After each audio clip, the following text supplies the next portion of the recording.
Ketika leluhur klan Fu terbang keluar dari ruang lingkup kastil klan Fu, dia mendengar suara lembut wanita berbicara. Teknik gerakan bumimu benar-benar lambat.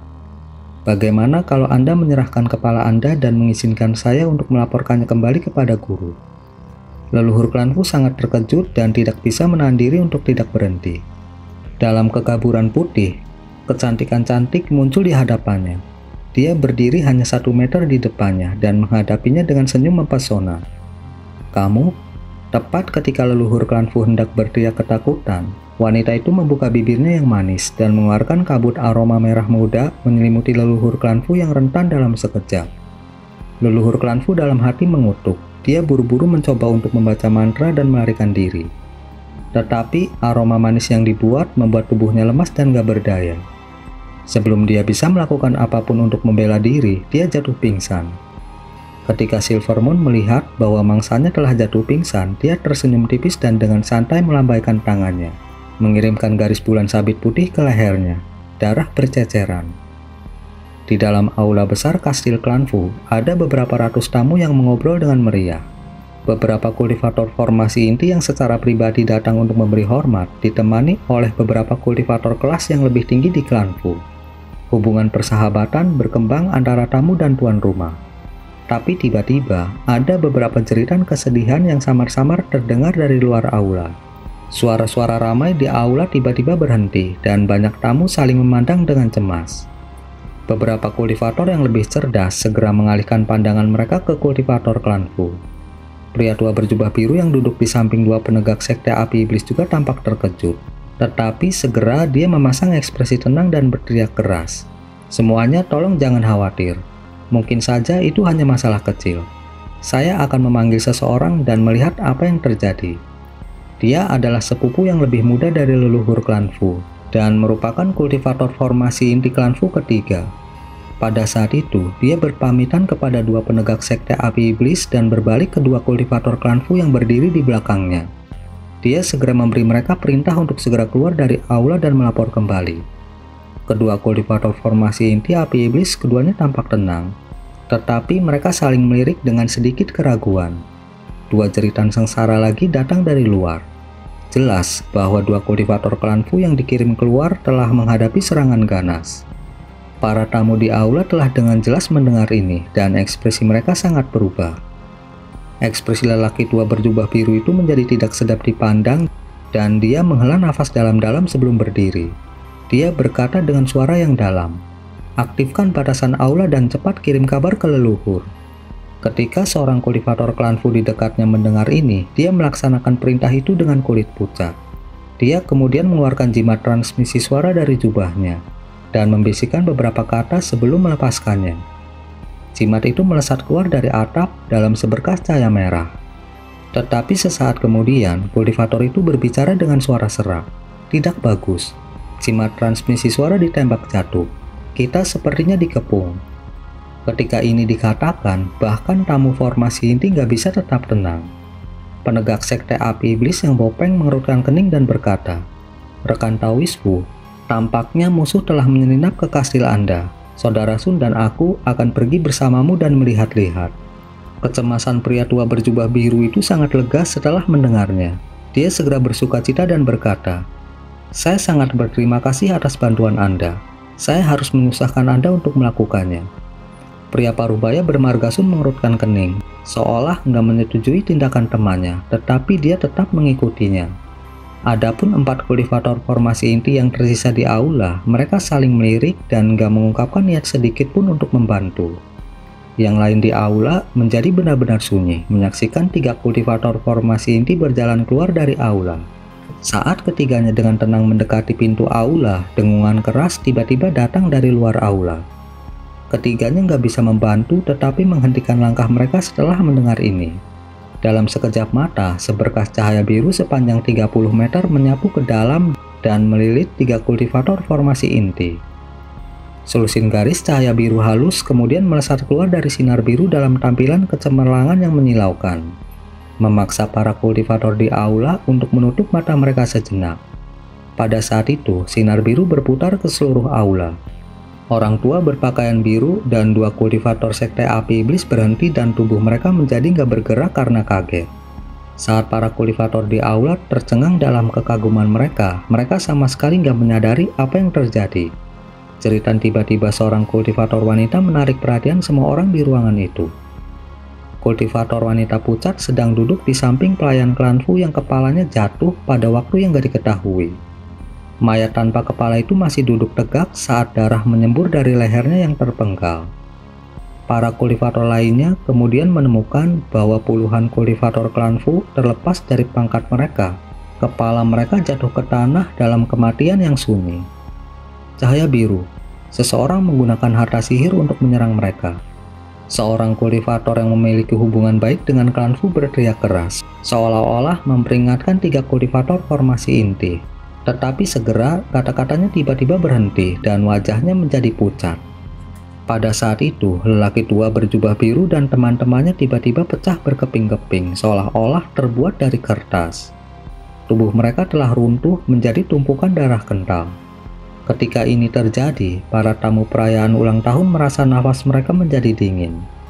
Meskipun para kultivator ini mampu menjaga ketenangan mereka sebelumnya, mereka sekarang benar-benar panik.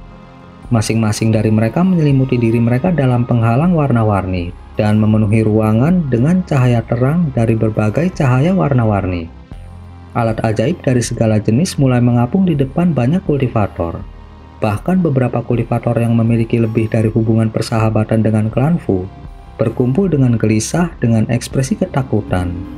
Untuk 3 kultivator formasi inti dari puluhan murid klan Fu untuk dibunuh dalam sekejap, bagaimana mungkin ada hal lain selain dari keberadaan menakutkan yang dikenal sebagai kultivator jiwa baru lahir. Jika itu benar-benar seorang kultivator jiwa baru lahir, membunuh semua orang di aula seharusnya menjadi masalah yang sangat mudah. Saat ketakutan memenuhi hati mereka yang hadir, nggak ada yang berani membuat suara. Banyak tamu saat ini merasa sangat menyesal telah menghadiri perayaan klan Fu, karena mereka akan terjebak dalam pertempuran. Keheningan yang mematikan memenuhi aula. Beberapa kultivator formasi inti dengan indera spiritual yang lebih kuat, berpikir untuk secara diam-diam melepaskan indera spiritual mereka untuk mengamati bagian luar. Namun, klan Fu telah menempatkan banyak batasan indera spiritual untuk melindungi rahasia mereka dari pengintaian. Akibatnya, mereka diblokir dan mau tidak mau mengutuk klan Fu. Saat kecemasan memenuhi aula, suara seorang pria asing berbicara. Mereka yang hadir dilarang meninggalkan aula ini selama 2 jam. Mereka yang gak patuh akan dibunuh. Setelah 2 jam itu selesai, Anda dapat pergi sesuka Anda. Suara pria itu sederhana dan dingin, tetapi juga membawa kebencian yang tak terlukiskan, mengguncang hati orang-orang yang mendengarnya.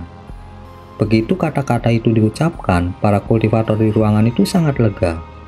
Dari nada suaranya, sepertinya dia nggak berniat membunuh mereka. Namun, mereka jelas mengerti bahwa kemungkinan besar mereka terhindar karena mereka belum melihat penampilan pria yang sebenarnya. Karena itu, nggak ada yang berani menentangnya. Adapun membalas dendam untuk klan Fu, pikiran itu sendiri adalah lelucon. Bahkan jika seseorang memiliki kemampuan, siapa yang akan berselisih dengan seorang kultivator jiwa baru lahir atas klan Fu belaka? 2 jam berlalu nggak cepat atau lambat. Selama waktu ini selain beberapa bisikan, jeritan kesedihan sesekali datang dari luar. Mereka singkat dan hanya berlangsung sesaat. Jelas nggak ada seorang pun di kastil klan Fu yang bisa membalas saat mereka terbunuh. Para kultivator di aula merasakan hati mereka bergetar setelah mendengar jeritan ini. Masing-masing dari mereka menduga bahwa klan Fu telah menyinggung seorang ahli atau kekuatan besar dan sebagai hasilnya dimusnahkan. Ada banyak orang di aula yang merasa gembira atas penderitaan klan Fu atau kasihan pada mereka. Setelah waktu yang dibutuhkan untuk menghabiskan secangkir teh, jeritan di kastil Fu telah berhenti dan bagian luar menjadi sunyi seperti di dalam aula. Para tamu kemudian saling melirik, tetapi nggak ada dari mereka yang berani bertindak gegabah. Setelah 2 jam berlalu, suara pria itu nggak kembali. Pada akhirnya, salah satu kultivator formasi inti yang lebih berani memutuskan untuk meninggalkan aula, dan dia pergi dengan selamat. Pada saat berikutnya, tamu-tamu lain mulai bergegas keluar dengan lega. Kastil klan Fu sepenuhnya kosong terlepas dari beberapa noda darah di tanah. Tampaknya semua murid garis keturunan langsung dari klan Fu telah dimusnahkan, dan bahkan mayat mereka dibakar menjadi abu. Namun, ada beberapa orang yang terbang dengan alat sihir mereka dan mengamati keseluruhan kastil klan Fu hanya untuk menemukan bahwa manusia fana dan murid luar kelas rendah dari klan Fu semuanya tidak terluka. Mereka bahkan tampak sama sekali nggak mengetahui apa yang terjadi di dalam kastil. Tampaknya penyerang merasa bahwa membunuh garis keturunan langsung klan Fu sudah cukup untuk memastikan kepunahannya. Baru saja mengalami peristiwa yang menakutkan itu, para kultivator ini secara alami nggak berani untuk tetap tinggal. Mayoritas kultivator gelandangan segera berangkat, sementara sebagian kecil dari mereka sementara tinggal di belakang untuk berdiskusi sebelum akhirnya pergi juga. Pemusnahan klan Fu adalah masalah yang sangat penting bagi kekuatan baik yang bersahabat maupun yang bermusuhan. Dan dengan dua penegak Sekte Api Iblis yang terbunuh juga, Sekte Api Iblis sekarang akan dipaksa untuk mengambil tindakan, terlepas dari apakah itu kultivator jiwa baru lahir yang telah memusnahkan klan Fu. Saksi dari kejadian itu dengan cepat membawa informasi kembali ke sekte dan klan mereka secepat mungkin. Informasi ini diperlukan untuk mempersiapkan perubahan besar yang akan segera terjadi. Karena beberapa kultivator terakhir dengan tergesa-gesa meninggalkan klan Fu, banyak kultivator berjubah hijau telah tiba tepat di luar pegunungan Jalan Ungu. Mereka terkejut melihat bahwa pembatasan yang melindungi kastil klan Fu nggak berawak. Pada saat itu, beberapa murid luar klan Fu memasuki kastil dan menemukan apa yang ada di dalamnya. Para kultivator pemurnian Ki ini membuat kegemparan besar, dan masing-masing dari mereka benar-benar kehilangan akal karena takut. Banyak kultivator berpakaian hijau yang menunggu di udara saling memandang dengan cemas saat melihat para murid kelas rendah yang panik. Klan teratas di negara bagian Yuanwu telah menemui ajalnya di tangan seorang kultivator jiwa baru lahir misterius. Berita tentang peristiwa ini menyebar ke seluruh dunia kultivasi di negara bagian Yuanwu, menimbulkan kegemparan di antara berbagai kekuatan. Dengan dua penegak Sekte Api Iblis yang tewas selama pemusnahan klan Fu, eselon atas Sekte Api Iblis menjadi marah dan mengirim orang untuk menemukan penyerang misterius dan kejam yang melakukan ini. Mereka bahkan menyatakan bahwa pendiri jiwa baru lahir mereka sendiri nggak akan membiarkan ahli ini berjalan bebas. Namun, mereka yang memiliki penilaian lebih tajam akan menyadari bahwa Sekte Api Iblis hanya mengudara, dan kemungkinan besar nggak akan mengambil tindakan. Bagaimanapun menurut para saksi, kedua penegak Sekte Api Iblis telah dengan ceroboh mengambil inisiatif untuk berdiri dekat dengan seorang kultivator klan Fu saat kultivator jiwa baru lahir melakukan balas dendamnya. Itu hanya nasib buruk. Bahkan jika Sekte Api Iblis lebih kuat dan berusaha memburu si pembunuh, para kultivator nggak mudah terjebak atau terbunuh begitu mereka mencapai tahap jiwa baru lahir. Mereka perlu mengirim 4 kultivator jiwa baru lahir dengan tingkat yang sama atau menempatkan batasan yang menakutkan untuk membunuhnya. Tentu saja, Sekte Api Iblis nggak akan mengirim beberapa kultivator jiwa baru lahir atas balas dendam untuk beberapa penegak formasi inti.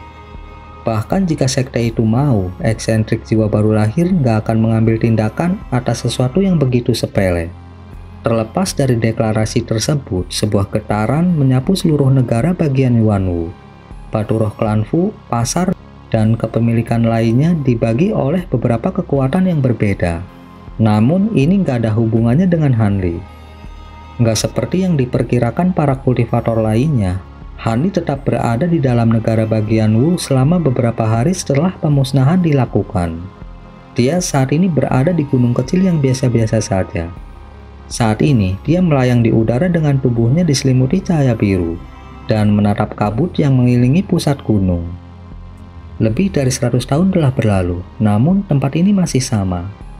Karena pembatasan di sini masih ada, mungkinkah kultivator lain tinggal di sini sekarang? Hani bergumam dengan ekspresi tenang. Setelah dia memusnahkan para kultivator klan Fu dengan kumbang pemakan emasnya yang berwarna hitam, Hanli langsung terbang ke gunung terpencil Shinruin dengan kepala terpenggal leluhur klan Fu di tangannya. Di masa lalu, dia berteman dengan Shinruin dan Qi Yunxiao.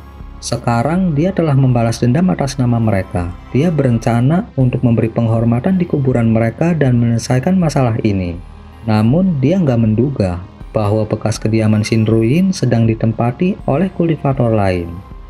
Dia nggak bisa menahan diri untuk nggak memasang ekspresi ragu. Setelah beberapa pemikiran, Hani langsung terbang menuju batasan gunung. Dengan kultivasi dan pemahamannya saat ini tentang formasi mantra, pembatasan nggak mampu menghentikannya. Saat Hani berdiri di depan kabut, dia dengan tenang menjentikan jarinya dan menembakkan banyak segel ajaib berwarna ke dalam batasan. Segera setelah itu, kabut bergolak dan mengungkapkan sebuah lorong kecil yang Hanli segera lewati. Sesaat kemudian, kabut menghilang dan Hanli tiba di depan kediaman yang dibangun sendiri oleh Shinruin. Melirik ke bangunan bambu kuning tua, Hani merasakan jejak nostalgia serta perasaan sedih yang telah lama berlalu. Pada saat itu, seorang wanita parubaya berjalan keluar dari sebuah bangunan bambu. Wajahnya masih mengandung keindahan, dan fluktuasi ki spiritual yang lemah terpancar dari tubuhnya. Dia hanya kultivator pemurnian ki lapisan keempat. Ketika Hani melihatnya, dia nggak bisa menahan diri untuk nggak mengerutkan kening. Wanita ini memberinya kesan yang akrab. "Ah, siapa kamu? Bagaimana Anda bisa masuk ke dalam sini?" Wanita parubaya itu melihat Hanli dan tidak bisa menahan diri untuk tidak berteriak kaget. Segera setelah itu, dia dengan bingung mengeluarkan 2 jimat merah api dari pinggangnya dan menatap Hani dengan ekspresi bermusuhan. Ini sudah diduga, wanita ini tiba-tiba menemukan seorang kultivator asing di tempat yang dia anggap benar-benar aman. Itu wajar baginya untuk waspada dan waspada. Selain itu, sementara wanita itu nggak dapat mengenali kultivasi sejati Hanli dengan kekuatannya yang kecil, dia dapat merasakan bahwa kekuatan sihir Hanli sangat luar biasa di luar imajinasi. Karena itu, dia menjadi takut. Saat Hani mengelus dagunya dan berencana untuk menanyakan identitas wanita itu tiba-tiba berteriak dengan kejutan yang menyenangkan setelah memeriksa Hani dengan cermat. "Ih, mungkinkah itu senior Han?" Hani tercengang ketika mendengar ini dan mengungkapkan sedikit keheranan. Setelah bergumam pelan sejenak, dia samar-samar menyadari sesuatu. Dia memasang ekspresi ramah saat dia bertanya, "Hubungan apa yang kamu miliki dengan Xiaomei? Kamu terlihat sangat mirip dengannya." Ketika wanita itu mendengar Hani memanggil nama leluhurnya, dia menyadari bahwa dia benar dan dengan hormat membungkuk. "Oh, senior pasti berbicara tentang leluhurku. Nenek moyang saya meninggal bertahun-tahun yang lalu. Untuk saat ini, junior ini tinggal di kediaman Nona Xin." Hani tersenyum masam dan berkata, "Kamu keturunan pelayan Mei." Memikirkan bahwa gadis kecil yang konyol itu sekarang adalah leluhur, dia kemudian memasang ekspresi bingung dan bertanya, "Tetap saja, bagaimana kamu bisa mengenaliku?" Wanita itu tersipu dan dengan malu berkata, "Di masa lalu, leluhur saya secara pribadi menggambar potret senior. Saya telah melihat potret itu sejak saya masih kecil. Itulah mengapa saya bisa mengenali senior secara sekilas." "Oh, sebuah potret? Saya tidak tahu." Jejak keheranan muncul di wajah Hanli. Dia kemudian dengan rasa ingin tahu bertanya, "Bisakah saya melihatnya?" "Tentu saja senior. Bagaimana jika senior yang memimpin jalan ke dalam? Aku akan mengikuti Anda ke sana." Wanita itu melangkah ke samping dan dengan hormat mengundang Hanli masuk. Setelah ragu-ragu sejenak, Hani berjalan ke gedung bambu dan memperhatikan bahwa interiornya biasa-biasa saja. Tetapi setelah melihat bahwa itu bersih dan terawat dengan baik, Hani menganggukkan kepalanya. Begitu Hani duduk, wanita itu buru-buru menyeduh sepoci teh. Meskipun gak dapat dibandingkan dengan teh roh yang pernah dibuat Shinruin, itu tetap menyenangkan dan luar biasa. Saat Hani mulai minum teh, wanita itu minta diri dan pergi untuk mengambil lukisan itu. Hani dengan santai menyapu indera spiritualnya dan segera melihat wanita itu. Seperti yang dia duga, dia berjalan menuju paviliun. Lantai pertama paviliun benar-benar kosong, tetapi di lantai 2, Hani melihat meja kayu panjang. Meja itu memiliki 2 tablet peringatan hitam pekat yang bertuliskan nama Qi Yunxiao dan Shinruin. Ketika Hani melihat ini, hatinya menjadi redup saat dia mengingat senyum yang mereka berdua kenakan di masa lalu. Sayang sekali keduanya telah meninggal begitu lama. Setelah wanita itu memberi hormat yang mendalam pada tablet peringatan, dia mengambil gulungan sepanjang 1 kaki dari laci meja.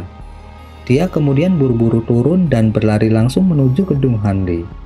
Hanli menerima potret itu dan dengan lembut membuka gulungan di tangannya untuk memperlihatkan potret sepanjang 1 meter dari seorang pria berjubah biru yang tersenyum. Itu adalah citra dirinya yang hidup. Setelah melihat gulungan itu, Hanli menghela nafas dan menggulungnya kembali. Setelah berpikir sejenak, Hanli menatap wanita itu dan perlahan bertanya, "Bolehkah saya bertanya mengapa leluhur Anda meninggalkan potret saya? Apakah ada makna yang lebih dalam di baliknya?" Ketika wanita itu mendengar ini, dia memasang ekspresi ragu-ragu. Dengan beberapa pemikiran, dia dengan hati-hati menjawab, "Senior Han, sebelum junior menjawab pertanyaan ini, bolehkah saya bertanya apakah Anda ingat janji Anda dengan Nona Sin atau tidak?" "Tentu saja aku ingat. Anda juga tahu tentang masalah ini." Hanli bertanya dengan sedikit keheranan.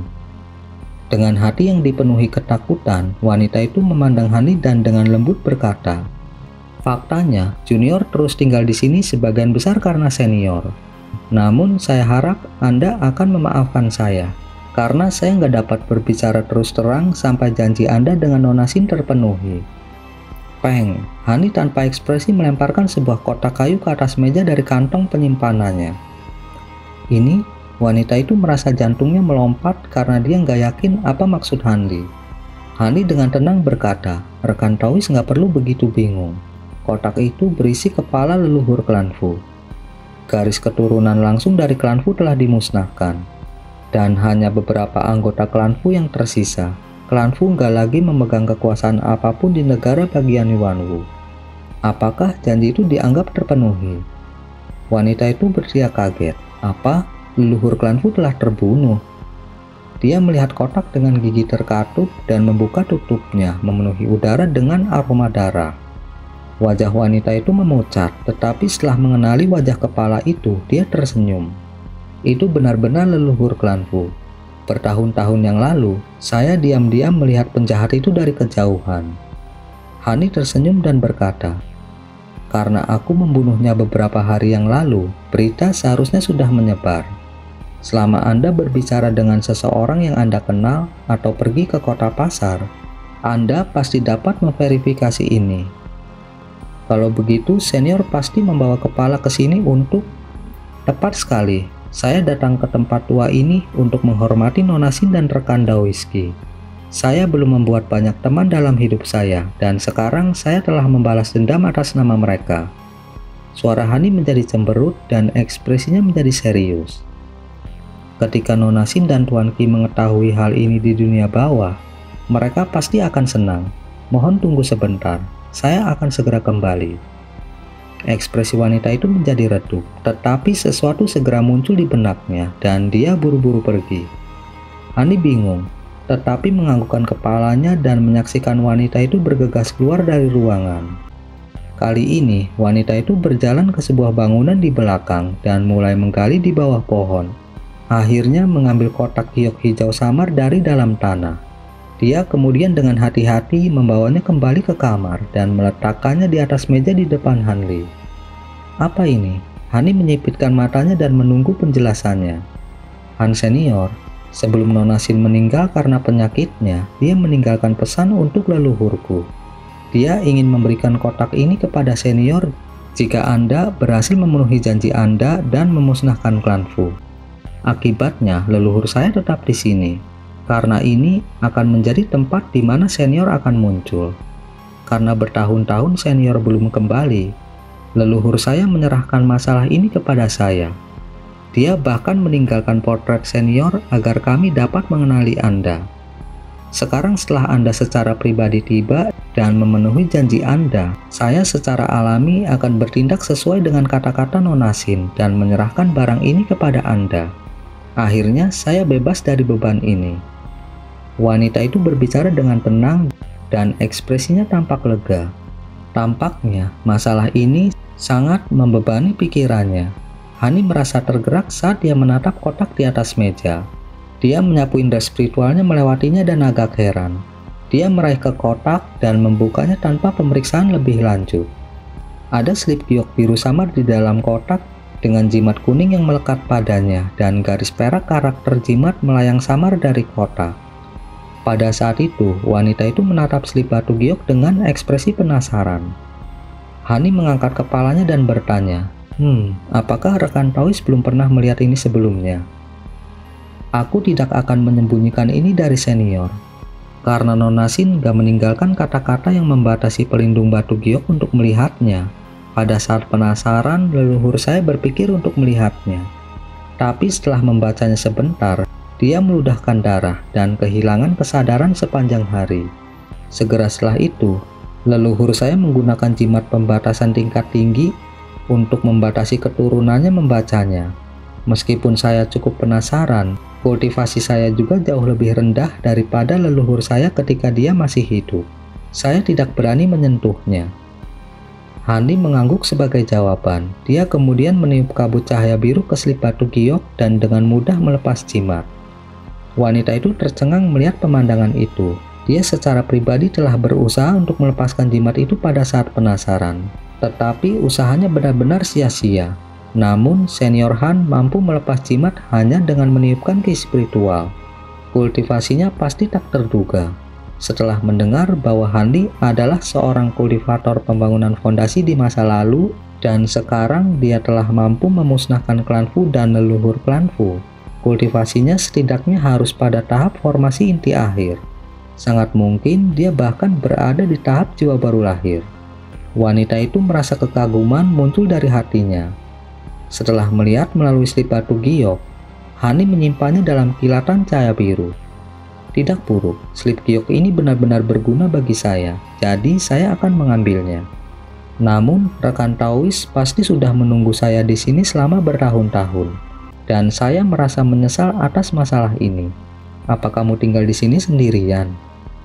Begitu wanita itu mendengar pertanyaan Han Li, dia menjadi bersemangat dan dengan bersemangat berkata, suami saya juga seorang kultivator, tetapi bakatnya buruk dan kultivasinya mirip dengan saya.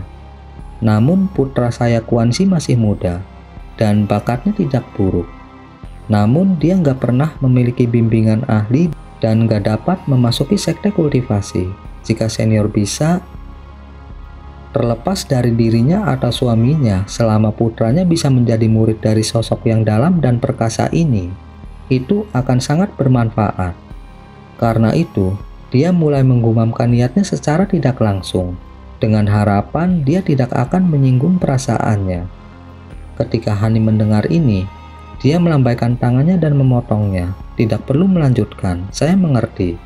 Karena Anda adalah keturunan Xiaomei dan telah mengawasi benda ini begitu lama, meskipun saya nggak bisa menerima anak Anda sebagai murid.